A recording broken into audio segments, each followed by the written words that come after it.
بسم اللہ الرحمن الرحیم۔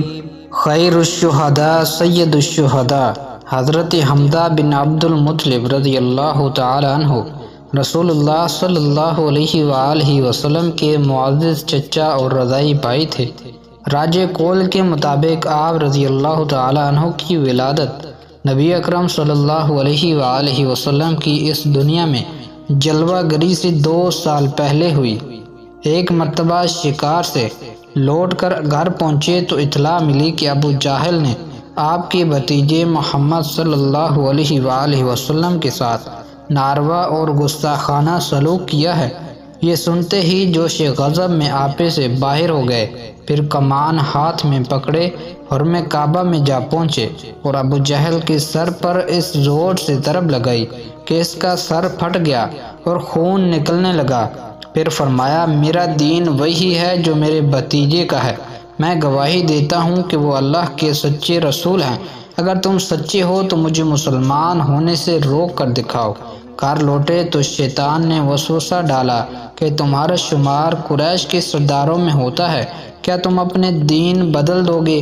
آپ رضی اللہ تعالی عنہ کی پوری رات بے چینی اور اضطراب میں گزری۔ صبح ہوتے ہی بارگاہ رسالت میں حاضر ہوئے اور اس پریشانی کا حل چاہا تو رحمت عالم صلی اللہ علیہ وآلہ وسلم نے آپ کی طرف توجہ فرمائی اور اسلام کی حقانیت اور صداقت ارشاد فرمائی۔ کچھ ہی دیر بعد آپ رضی اللہ عنہ کی دل کی دنیا جگمگا اٹھی اور زبان پر یہ کلمات جاری ہو گئے، میں گواہی دیتا ہوں کہ آپ اللہ کے سچے رسول ہیں۔ پیارے آقا محمد مصطفیٰ صلی اللہ علیہ وآلہ وسلم آپ رضی اللہ عنہ سے بے حد محبت کیا کرتے تھے اور فرماتے تھے کہ میرے چچاؤں میں سب سے بہتر حضرت حمزہ رضی اللہ عنہ ہیں۔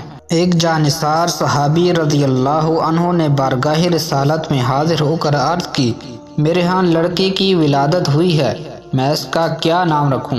تو رحمت عالم صلی اللہ علیہ وآلہ وسلم نے ارشاد فرمایا، لوگوں میں مجھے سب سے زیادہ اپنے چچا حمزہ سے محبت ہے، لہذا انہی کے نام پر اپنے بچے کا نام رکھو۔ ایک مرتبہ آپ رضی اللہ تعالی عنہ نے بارگاہ رسالت میں درخواست کی کہ میں حضرت جبرائیل علیہ السلام کو اصلی صورت میں دیکھنا چاہتا ہوں۔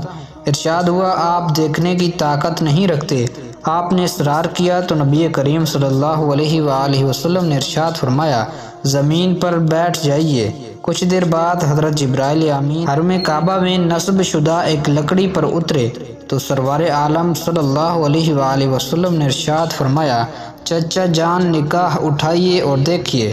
آپ نے جو ہی اپنی نگاہ اٹھائی تو دیکھا حضرت جبرائیل علیہ السلام کے دونوں پاؤں سبز زبرجد کے ہیں، بس اتنا ہی دیکھ پائے اور تاب نہ لا کر بے ہوش ہو گئے۔ رمضان المبارک یکم ہجری میں 30 سواروں کی قیادت کرتے ہوئے اسلامی لشکر کا سب سے پہلا علم آپ رضی اللہ تعالی عنہ نے سنبھالا۔ اگرچہ لڑائی کی نوبت نہ آئی لیکن تاریخ میں اسے سریہ حمزہ کے نام سے جانا جاتا ہے۔ 2 ہجری میں حق و باطل کا پہلا معرکہ میدان بدر میں پیش آیا تو آپ رضی اللہ تعالی عنہ بڑے جوش و جذبے کے ساتھ شریک ہوئے اور مشرکین کی کئی سورماؤں کو ٹھکانے لگایا۔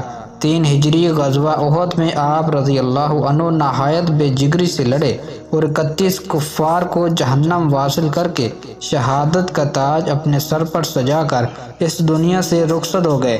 دشمنوں نے نہایت بے دردی کے ساتھ آپ رضی اللہ تعالی عنہ کی ناک اور کان جسم سے جدا کر کے پیٹ مبارک اور سینہ اقدس کو چاک کر دیا تھا۔ اس جگر خراش اور دل آزاد مناظر کو دیکھ کر نبی کریم صلی اللہ علیہ وآلہ وسلم کا دل بے اختیار بھر آیا اور زبان رسالت پر یہ کلمات جاری ہو گئے، آپ پر اللہ تعالیٰ کی رحمتیں ہوں کہ آپ قرابت داروں کا سب سے زیادہ خیال رکھتے اور نیک کاموں میں پیش رہتے تھے۔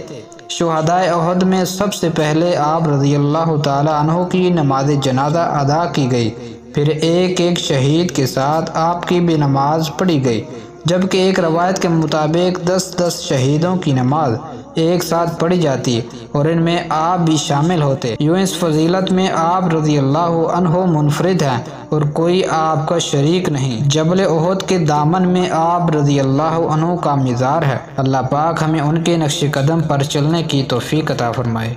آمین یا رب العالمین۔